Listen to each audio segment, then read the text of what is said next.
Taliban announces the reopening of universities for women in 6 provinces. On February 2nd, the Taliban announced that some public universities in 6 provinces out of 34 will allow enrollment of female students. According to the new announcement, the male students will attend classes in the morning and the female students in the afternoon. It is still unknown who will be the instructors to teach the female students.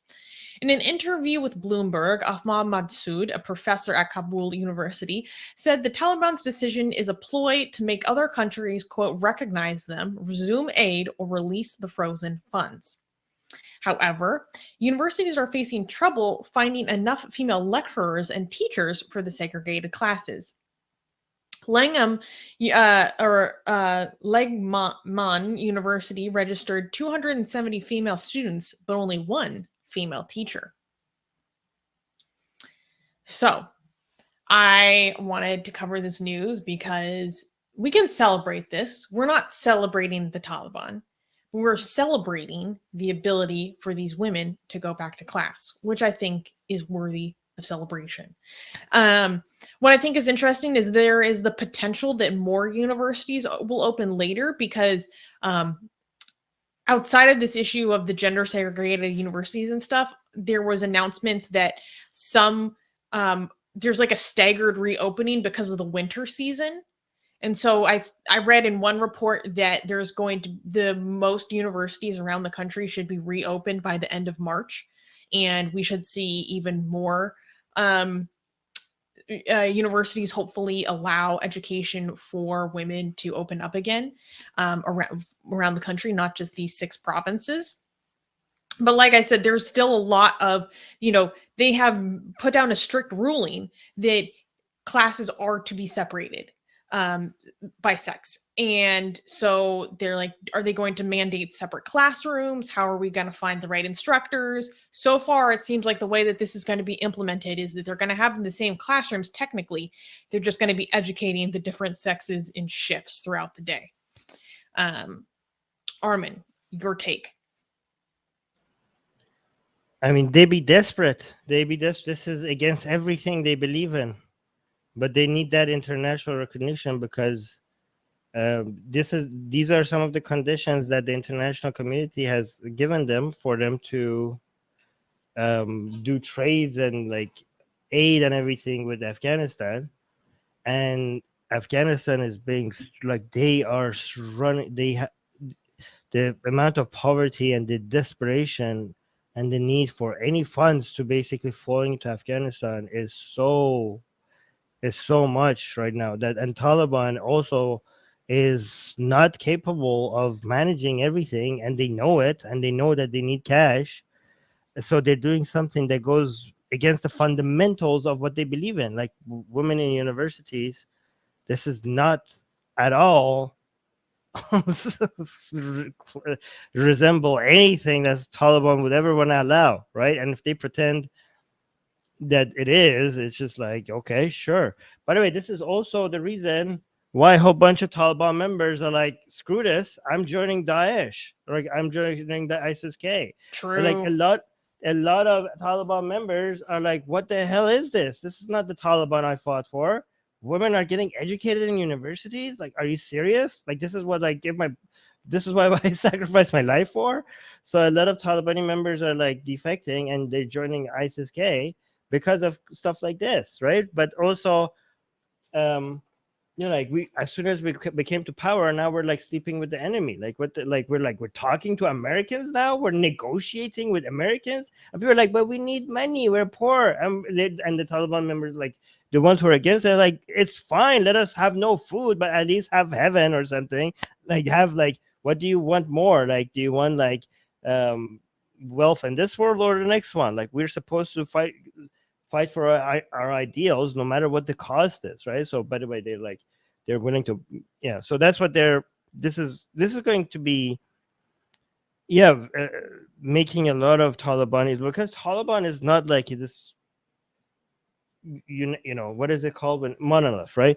There's many different groups and many different fractions, and even with these fractions, sometimes the people who join the Taliban are like not completely in agreement with the people who are leading the Taliban, and so this is going to cause a lot. So Taliban has to right now is trying to figure out what is the most biggest priority for them. Like, what is the greatest threat? Is the greatest threat going to come from the inside, or the greatest threat is going to come from out? The fact that they don't have access to enough resources for them to be able to manage this strategy. Things are going to be expensive, right? Taliban right now is in a position of where the United States was, right? Like, it's easy for you to mess things up when you're like the insurgency and they're trying to, like, everybody else is trying to maintain order and you're trying to destroy the order, and they feel like they were so big. A lot of people like, oh my God, Taliban defeated the United States, as if like Taliban is, as if the United States is weak and Taliban is strong. It's again, people have no idea how much easier it is for you to stir shit up, like, and cause chaos relative to how difficult it is to maintain peace. Okay, and now Taliban is discovering that now that they're on the other side of this, how difficult it's going to be for them to maintain order, right? Especially with not enough fund and resources to do so, right? But so yeah, this shows that they're bending the knee, that they're desperate, and they need the recognition. They realize that they need the international recognition. And for people who say like, oh, why is Taliban being recognized? Why is the Taliban being talked to at all or being dealt with? Nobody should accept these people. Nobody should recognize this. I mean, people are dying from hunger. Like, are you guys like, what do you want them to do? They were like, you want to stand by your ideals and just let people starve to death? Like, I don't understand how people could just talk like that. But yeah, go on, Susanna. So in terms of this quote from this professor at Kabul University saying, oh, this is just a ploy to make other countries recognize them, resume aid, and release the frozen funds.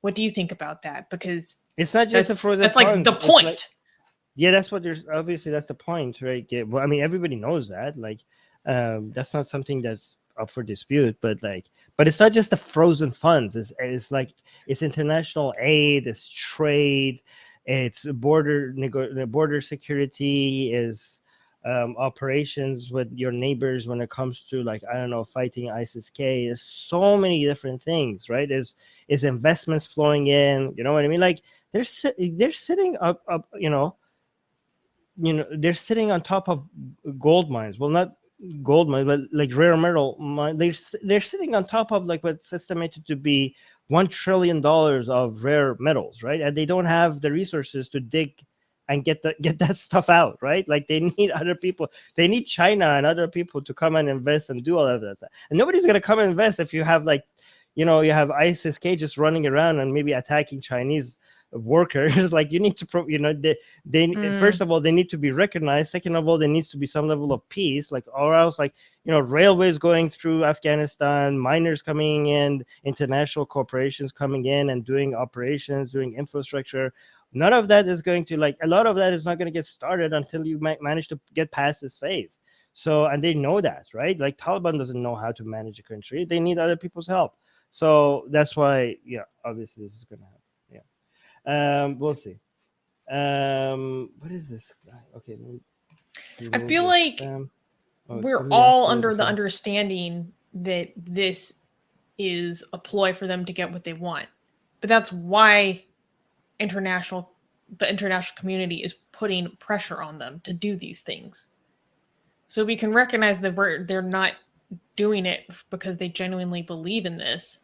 But this is what the international community is like pushing for. So I don't know why people are like poo-pooing this, like, oh, this is just a ploy. Like, that. No. This is the point. We know that. Like, that's the world liberal order is like trying to force them to do this. Like, this is the ploy, and it's working. And we're trying to push them into being a little, we're trying to force their hand, and it's working. So I don't know what you're talking about. Okay, hold on. Let me say. Ghostman is saying, are they getting actual education or just here's how to cook for your future husband and clean? I mean, it's a university. I'm pretty sure that's not what they're teaching. I think it's somewhere in between what you're like. I don't know how good the education is. It's not like Harvard level education, okay? But it's not like as bad as just like, it's a university, okay? It's actual. I don't think that's the only thing that they teach there. But go on, Susanna. Well, there actually is very interestingly like a push to get women educated in medical sciences, because that's one of the few jobs that women are allowed to do publicly nowadays because it's only other women who can help women with their health problems. And the Taliban needs that. Any functioning society needs their women to have good health because you need the freaking babies that come out in a patriarchal society. Like, so they really do need a lot of women in healthcare. I mean, yeah, that's true. But other than that, it's just like, even if it wasn't, sex specific, it's half the goddamn population. You know what I mean? Like, if you remove half the population from education and managerial position and all these other important jobs, like, you can't really do much if you exclude half of your population from all of that. Yeah, but okay. So Kala is saying Taliban eventually will probably become a normal government. I highly doubt that. I don't think if it I don't know becomes what a you normal. mean by that. It's been 40 years in Iran and it ain't a normal government. If it's a normal government, it's not the Taliban anymore. Okay, it's not like I don't know what you're gonna call that, but it's not gonna be the Taliban. But I don't think so. I highly doubt this that. comment from Secular Rarity is hilarious. It's like a jilted or like a hurt girlfriend. It's like, Taliban, you've changed since you got control. We used to go out and oppress women, but now we just sit at home as girls get educated. We've lost our spark. Okay, this person, I don't know what this is about. This person is doing all caps, is saying Benjamin Lota is saying Taliban destroyed the United States. All caps, okay, for people who can't see. And then Benjamin continues, Alhamdulillah, Taliban destroyed the United States and claimed victory. Well, last time I checked, United States is still standing, and Taliban is like more struggling. Taliban is struggling a lot more than United States. There's like if any of these two entities are in danger of actually being completely wiped out, it's the Taliban, not the United States. So I don't know what you're talking about. United States was in one region on the entirety of the global dominance of the United States is like not 100%. Okay, so now you think like, oh yeah, United States weak because they can't manage the entire goddamn planet. Okay, they only manage half of the planet and not the entirety of it. They don't have enough resources to manage the entire planet. Oh, okay, so that means they're weak and the Taliban is strong. Sure. So Dia saying, Susanna, have you heard the interviews with Afghan women on NPR? They aren't convinced the schools will open. It's just a promise right now. Well, no, I haven't heard these interviews, but I do understand the reticence, of course, because this is like just announced. We're going to see how it's implemented, especially as there is a sort of kind of promise that this will open up to other provinces. So yes, like this is an initial announcement. And of course, things are going, it's like Armin said, it's not a monolith. It's likely not going to be applied in a standardized way. So we have yet to see. I am happy for those who will benefit from this initial announcement, if it goes through. And then also Benjamin Iota is saying, y'all are advocating for giving money to men who stone women to death on camera. Disgusting. There are millions of people in Afghanistan who are 97% of Afghanistan is like vulnerable, like below the poverty line right now. Almost 50% are on the brink of starvation or already. So there's a need for aid to enter the country. And there are multiple, like tons of organizations looking at ways to get it to the people, which is what we're advocating for, to avoid it falling into the hands of the Taliban as much as possible. Which actually reminds me, I don't know if, Armin, you heard about the executive order that Biden brought down about how the U.S. is going to handle their foreign reserves of Afghanistan.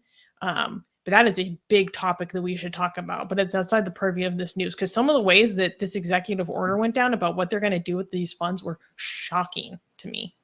I also got I thought you were completely, I was also shocked by the number you just gave. So I had to check it out. And apparently you're right. It says Afghanistan is expected to reach a 98% poverty rate by mid 2022. Okay. So, all right, that's what? Okay, never. Wow. Yeah, so people need to get money into the country, and people are trying to figure out how to do it without routing it through the Taliban. It's not going to be a perfect system.